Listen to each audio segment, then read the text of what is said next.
Hi, everybody. Welcome to a new edition of Let's Talk About Education with Antonio Corrales. We have heard about being a top manager at a higher ed institution. But what does it mean to be an executive director, a vice president, an associate vice president? What does it mean in terms of daily duties, job descriptions, and management? Well, today we have the honor to have with us Dr. Tim Richardson. He is the Associate Vice President of Student Success and Initiatives at the University of Houston Clear Lake, and we have the honor to talk to him today. Thank you so much for being with us today. Thank you very much. Pleasure to be here. Absolutely. Tim, why don't we start by letting you introduce yourself to the audience and kind of letting them know how do you get to where you are right now in your career? Oh, sure. I have been in higher education for about 17 years now. Okay. I've always been in the student affairs, student success world. I started off working in athletics, intercollegiate athletics, as an academic advisor and working in the support programs for college athletes at very big schools, Division I schools. And after doing that for about 9 years or so, I decided that I wanted to let that part of my career pathway go without me, and I went to the non-athletic side of that kind of industry, the student success and those kinds of things. And so I was hired here about 9 years ago, just about 9 years ago, to be the founding director of our Student Success Center. And back then we were an upper level institution, so just juniors and seniors, and they did not really have a comprehensive academic support program on campus. And so that was my charter, that was my job. And so getting that off the ground, anyone who goes into higher education, especially as they gravitate toward leadership opportunities, that is one of those great things. If you could find that experience, I mean, it's awfully challenging to start a program from scratch, but it is so rewarding. You learn a lot about yourself, not only personally, but professionally, and I think that has taught me so much about the kind of leader I was going to develop into, what was important to me, because those early years it was just me. It was me and a secretary, and having a large group of tutors and different programs that I started had staffing to, but usually part time. So over the years, as we grew the program and we downward expanded as a university in 2014. What had happened is that our chief student affairs officer at the time, and I was in student affairs, she decided to cluster together all the academic support programs. Okay. So it was Student Success Center, it was our math center, it was our writing center, our disability services. So that formed an academic support services cluster. Okay. And so I was appointed, or I was promoted to be the executive director of that. So the directors reported to me. And so over the past 4 years or so, since almost 5 years, we have been on a mission not only to gel and cohese ourselves as a group, but really to look at very strategically, who our students are. I mean, that's the most important thing. If we have programming and initiatives just for the sake of having them, without fully understanding who our students are, we're almost doing that in vain. We got to know our audience. We got to know our population. And so we did a lot of very strategic assessment. We did a lot of things to learn more about our students, their backgrounds, things like that. We found that we are places, even though we are academic support, we are places of diversity, which we're very proud of. We have seen over the years more Latino students than what's represented in the university by ratio. We have seen more first-gen students. Almost half the students that walked into our shops are first-gen. So I mean, we've seen some really good things, and so we're able to see through those thousands of student contacts every semester even. We're able to see a lot and hear a lot and understand a lot. And so that was really important to us over the past few years, and really trying to conceive of how do we best not only create things, promote things for our students and their needs, but also from our point of view, how do we know that we're making a difference? Correct. Because it's one thing to have the programs, but we want to be moving the needle. Correct. We want to be making the impact. We want to know that we're doing some good, and so we've done a lot of deliberate work on that, and we've had some very positive results, and that's exciting. So from a leadership point of view, I mean, that has always been really one of the nice things that have helped me develop in my thought process as I've moved into, on day 8 now, of my new role as Interim Associate Vice President of Student Success and Initiative. I'm still getting used to all that. As I move into that and I take a larger, more macro level view of my leadership, each of those steps have been developmental for me, totally developmental. And it is continued to teach me a lot. One thing I learned a long time ago, as I conceive of my work, there is never a time I ever want to sit back, kick my feet up and say, I got it all. Okay. I know what I'm doing completely. I've learned it all. You've got to be a learner. You've got to be a lifelong learner as a leader. You've got to be a lifelong learner in your management style, in your leadership style. You've got to be. And through all this, with the expansion of this new role, I mean, I added, 5 new direct reports, four new direct reports, and then dotted line reports of 4 additional ones. So now there's 12 departments that are directly or indirectly in this new division of ours. And as I conceive of this larger picture, it's really exciting to think of how we are moving together, the people dynamic that is involved in this, and getting that communication, that transparency out there is cool. It's exhilarating. It's adventurous. Exactly. And it keeps me cooking. So I know that was a long answer, but no, sorry. That's awesome. Because one of the things that when we look at your career and you look at your path, you have always somehow related to students in a way. Absolutely. And so you talk a lot about student success and academic support.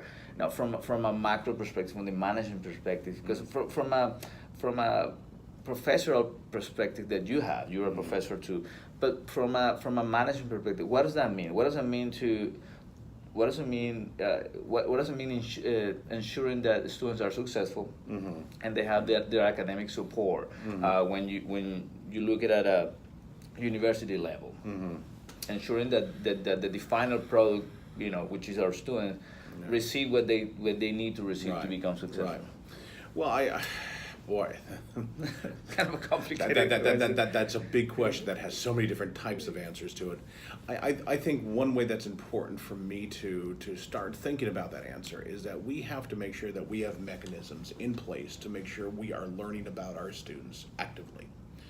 I don't want to sit back and look at, data that we collected 5 years ago and say, okay, well, that's what students need. Well, no, that's not true. That's what they needed 5 years ago. We don't know if it's still the same. Right. So we want to make sure that we have a constant, dynamic, and current input of student conversation, of student contact. So we know what's going on. We know where we need to go. Well, for example, when you mention the fact that we have a lot of students who are first generation. Yes, yes. What type of impact does that have in your job, knowing that? It means a lot. As we plan every semester, every year, we look at our data, we look at our students, what they're telling us. We listen to all those different voices, and we think about, okay, if we have a large population of X, Y, or Z, whatever. Correct. That is going to help us determine. It's data-driven decision making. Mm-hmm. Now that's going to help us determine and be more mindful to say, okay, well, we have a lot of first-gen students coming in. We want to make sure, one, our tutors, for example, are well trained and understand what that means to be a first-gen student. Right. They may not have a deep support network at home. They may not have that kind of backing of understanding the college experience at home. But and they might be. And I'm first-gen. And I remember just reflectively, and it was a long time ago, but I remember being totally lost on a college campus, and totally brand new experience. Absolutely, it's a very big, broad world. If you think of even the transition from high school to college, we know from the literature, from the data, that is a very sensitive time for a student. Anyway, no matter who they are, first gen or not. But if you're first gen without those kinds of experiences from which to draw on in your own life, I mean, it presents challenges for some students. Mm-hmm. So we want to That make makes sure sense. that our training of our tutors, our professional staff, that we have an understanding about what it means when a student is coming in the door, and they reveal to us that I'm a first generation student. I just want to make sure I wrap my head around whatever this is. What does that mean when they say that? Same thing if they walk in the door and they say they identify as this group or that group or Let's say have this Latinos identity. so Whatever. basically Yeah. it's providing these services and the support system for those students to be successful, to be able to of graduate. course it is. Of course it is. But we have to understand who they are. Correct. And without that, we run the risk sometimes, Antonio, of developing programs or services that is not connecting to them, Correct. and that we're missing the boat completely. Correct. So, and we don't ever want to do that. No, that makes sense. It's a waste of Yeah. money. Now, what are the things, not necessarily, based on your new role as associate vice president, but as an executive at a university level, what are the things that interest you more, or you like the most within that job, and why?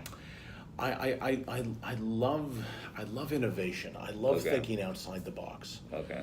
And I love having those conversations with everyone. But if I just take the word student success, I know that I don't want this to sound cliche or cheesy or anything, but if I take student success, I mean, no one owns that. We all do. Correct. The whole university, no one department owns student success. Everyone's responsible. Correct. So if I'm in a conversation with a group of faculty or a group of staff or a group of students, and I start having those conversations and just posing the question, what does this mean to you to be student success? What roles do you see yourself playing? And at the end of it, our focus is on the students. So how could we build a bigger, stronger team to support our students? And that to me is really invigorating. That's really interesting. Because our potential to do good Correct. multiplies when there are more team players doing the same thing. We're all on the same page. We have a common goal. And that's our students. Now, what about those tasks that are more challenging or that are more tedious or boring, Sure. in terms of the job? Yeah, I mean, well, those. I mean, sometimes you just have to, just presume they come with the territory. Meetings and paperwork. I mean, you just got to have that stuff. But sometimes when I think about that, and I even look at my calendar, and I can see that I might be stacked all day with back-to-back meetings, and I have 5 minutes to grab a sandwich and eat it, I'm walking to one meeting or another. I mean, yeah, I could sit back and say, gosh, that's going to be a busy day, and it's meeting after meeting after meeting. But, I think it's important, and I try to do this as much as I can. I need to center myself. Right. When I go to those meetings, there's a reason I'm there. Yeah. And then there's a reason that there's a reason I'm invited. Two, there's a reason I'm there. But it's up to me, and then this is a challenge. It's up to me to take something away from that meeting and use it for what my job is. Make something positive. Yeah, I mean, I need to take something away from it. That makes sense. Yeah. Now, we heard a lot about the politics in higher ed. Yeah, that there's a lot of sure. politics, and even in community colleges or universities. And especially in universities, even though you have that factor in community college, in universities you have that tenure factor in profession. Sure. From a management perspective, dealing with that factor when you have to, deal with faculty and having that dynamic, how does that impact your job, the politics of higher ed, and the tenure factor and all that? Well, does it impact it at all? Yeah. What it specifically addresses tenure, no. Okay. Because I don't have. That is not in the scope of my responsibilities, and I'm okay with that, mind you. However, I will say that I can't do anything. I can't do what I do without faculty. And so it's very important to me that I build those strong partnerships, and I think I've done okay with that. that I build the strong partnerships with the faculty, tenured or not. I mean, and then you go back to the politics. Oh my gosh. I mean, like any organization, higher education has politics. No doubt. And there's probably no good way to escape that. It's ingrained in organizational culture in one way or another. And sometimes, believe it or not, the politics could be used for good things. Correct. What would you tell our folks looking at us right now that are planning to go to higher ed or are in higher ed, and eventually they're going to have to navigate those waters of politics? Based on your experience, what recommendations do you have for those folks? I think a lesson I learned very early in my career. It's easy sometimes to get lost and so wrapped up in the politics that it takes a very personal toll on you. So I think it would be safe to say that the less you make politics personal, the probably more sane you will be. is one healthier for sure. But I think it also gains you a degree of credit amongst the community in which you work in. If you are not known to be a politico, a political shaker, people realize and take notice of these things. But if you are someone who does your job, you do a good job, you're known for that, your work could speak for itself, and that too could be a political shield for you in some ways. That makes sense. But if you're doing a good job, you're building those collaborations, you're communicating, you're doing things the way you should be. You become political in your own way, but you become positive. Correct. And that so if there are questions or concerns or conversations on higher leadership levels about students, and I'm asked, I would like to think that we could take politics off the table, and which I strive to do, and say, I'm not, I don't want to hurt people's feelings. I don't want to go there or this camp or that camp. No. At the end of the day, here we are. And I often say that in meetings. I say, okay, at the end of the day, we're worried about students. How are we going to, despite politics or whatever you want to say, despite anything else, how can we get together and make this central mission work? Correct. And I think if you are skilled enough to keep yourself out of political waters, and keep you focused on the important things. Because sometimes you get in those political storms, and oh my gosh, they could cost. They could cost you big.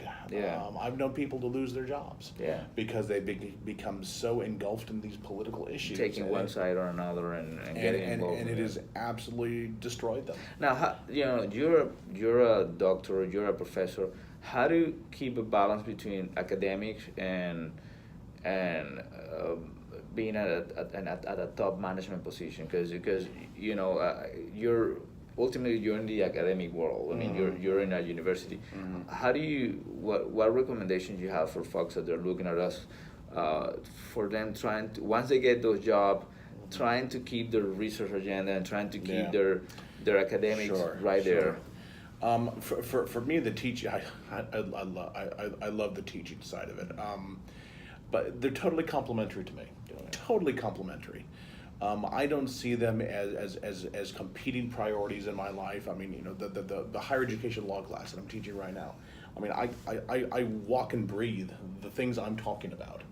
And I think the nice aspect that I have felt, every time I go to class, we like to infuse in our conversations those practical experiences into all the theories and all the stuff that the books are talking about, and all the different information is to bring those practical examples in, because that helps the students. It helps me ground this larger level materials and conceptual stuff that's in the class back down into, okay, how are you going to use this stuff? Correct. Why are we doing this? So what is the so what question? Correct. I'm learning about in this case higher ed law. So so what? Why is this important to me? Well, let me tell you how it's important to you. And so that measure of relevance, if we make those connections to the students, and that's on me. if I'm able to help them make those connections, then I have succeeded. Correct. Then I've said, okay, well, we're reading about all this case law, we're reading about, students, we're reading about, liability, we're reading about mediations. Why is this important to me, who is a faculty member at a community college, or an administrator at a four-year school? Why is this important to me? It's like, well, this is how it is. And if we're able to make those connections, then they're going to walk out that door, I hope, with some good solid understanding of, okay, here's how I could utilize this in my everyday work.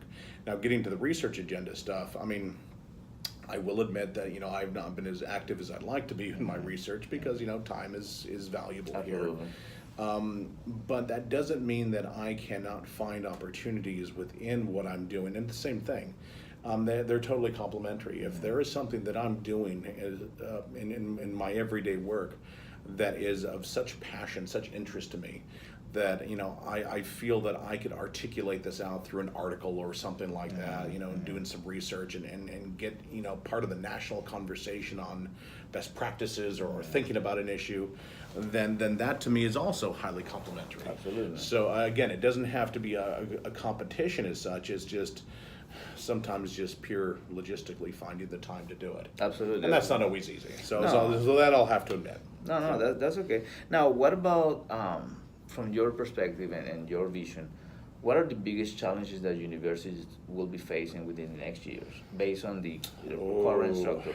What do you envision that the biggest challenges are going to be within the ballpark? Gosh, that's such a hard question. Given that the answer to that question changes so often and has just over the years, oh my gosh. If you asked me, 20, 25 years ago when I was first starting in college, or it's longer than that, oh my gosh,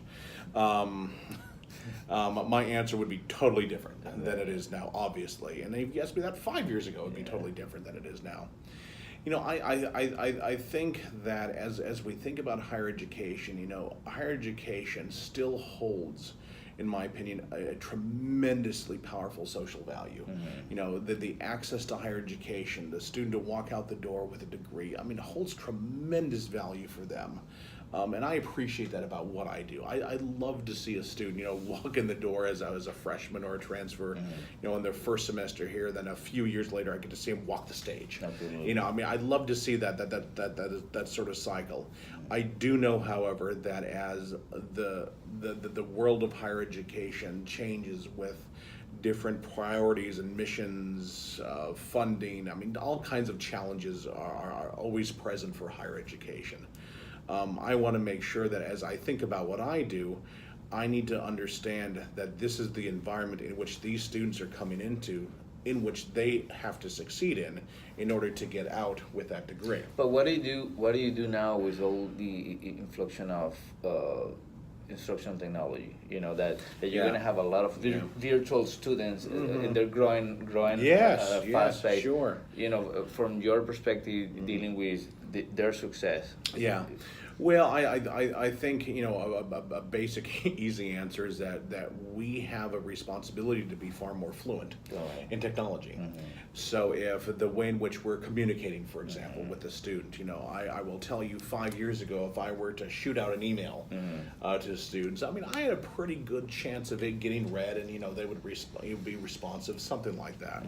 But I've been told more and more over the past couple of years, it's like, well, I don't read emails. It's like, well, what do you do? Exactly. It's like, well, I use social media. It's like, oh, okay. And so it's like, well, then, that we have centers and departments that got Facebook accounts. Exactly. A couple of years after that, or maybe even less, it's like, well, no one uses Facebook anymore. It's like, okay, well, what do they use? Well, they use Twitter, or they use this, or use that. It's like, so I think keeping ahead of that technology is important, because as technology changes, as it constantly does, and the needs of our students who might be more drawn toward more online and distance ed and different kinds of things like that, we have to be, again, more fluent in that and more understanding of their needs. Every student is different in their needs, and we just have to make sure that we understand that an online student might be online for a variety of reasons. Maybe they work to such a degree that they cannot come on campus. But they are still entitled to the same level of support and all that. So how does that mean for some of my centers and offices? Do we have programs that can be delivered online? And the answer is yes. I mean, if we tutor anything face to face, we could tutor it online. So I mean, we could still do that. But yeah, I mean that is one of the challenges that we are going to have. And every day I open the Chronicle of Higher Education every single day, and its pages are full of new trends and new things in higher education. So, my gosh, I mean, that could be almost an infinite list. Yeah, absolutely. of changes and challenges. Now, what about recommendations for folks out there they're looking at us right now and they're thinking about going to higher ed, or they're in higher ed and they're planning to go to top management? What recommendation do you have for them? I think if there's an interest in someone to transition to higher education, go talk to someone in higher education that is doing that job. If you are interested in being an academic advisor at a college or university because you have a background that has some similarities or some overlap, or you are a teacher in K-12 and you want to think about, I want to be a faculty member in higher education, have a conversation with someone who's doing that. I mean, I think that's going to be one of the most solid bits of advice I could ever offer anyone, because it's hard when you look at a job posting or a job description and you come with some transferable skills for sure, but what does that mean to a hiring committee? It's like, okay, well, they've never been in higher ed before, so how would they fit into this? And so I think having those conversations with those active practitioners would help tremendously in trying to articulate how that transition could work. Because I mean, it certainly happens all the time. That makes sense. Yeah, I mean, we have lots of faculty, of course. I mean, especially in the College of Education, who have gone from maybe a K-12 career and gone into academia at the university level. I mean, that happens constantly. I would just say, know what you're getting into. Make sure you have the conversation. Make sure you understand the full scope of it, because you don't want to. I could see where this could be a sticker shock of sorts for folks. They get into it or they get into a higher education scenario. And it's like, oh my gosh, this is not what I thought at all. Yeah, exactly. And then all of a sudden they're either stuck or they have no other avenues in which to pursue or to go back towards. So get informed. Get informed before you That's do. what I would say. Get informed. That's a great point. I want to thank you one more time, Tim, for being of with course, us today. Of course, anytime. Yeah, absolutely. Folks, remember that we have this interview and many others in Antonio Corrales YouTube channel. Let's talk about education with Antonio Corrales and SternEvaluationAssessment.com. Please help somebody today, and see you next time.